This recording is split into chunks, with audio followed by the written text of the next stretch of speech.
বন্ধুগণ আজকে খালি আমি শিলচর থেকে শ্রীভূমিতে আইছি। আমার সঙ্গে সঙ্গে সুজন দায় ফোন করছে যে নুরুলদার 1.5 লাখ ফলোয়ার্স কমপ্লিট হয়েছে। এই উপলক্ষে আমরা একটা কেক নিয়ে ভাঙ্গাতে তাই মতো যে কথা সেই কাজ আমিও বাইরে গেছি। বাইরে সঙ্গে সঙ্গে মা কয় শীতের কিছু লইয়া গেছিস না? হ্যাঁ, আতার মধ্যে লইয়া গেছি। দেখো মার সঙ্গে কথা কইতে কইতে সুজন দা আই গেছে। তো চলো আগে গাড়ি তুটি যাই।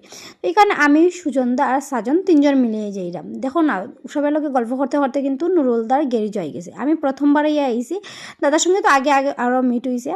তো চলো এখন আমরা যাই গিয়া। তো নুরুলদা যেহেতু গাড়ি লেগে ভীষণ ফেমাস হয়েছে, ভাবলাম গাড়ির মধ্যে কেকটা কাটাই। 1.5 lakh Facebook follower to you, happy 1.5 lakh Facebook follower to Nurul. তো বন্ধুগণ এখানে কেক কাটা শেষ, এইদিকে দাদা আমার কেক খাওয়াই দিছে। তো ভাবলাম আজকে একটা খুশির দিন, চলো দাদারও একটু কেক খাওয়াই দিলাম। আর এইদিকে আমি এখন কেকগুলারে পিস পিস সুন্দর করিয়া কাটলাম, কারণ দাদার দোকানের স্টাফ আছে, ভাবলাম সুন্দর করে তারা পিস পিস করিয়া কাটিয়া দিলাই। আর এদিকে কিন্তু দাদাই আমরা লেগে চা আর বিস্কুট নিয়ে আইছে। তো আমি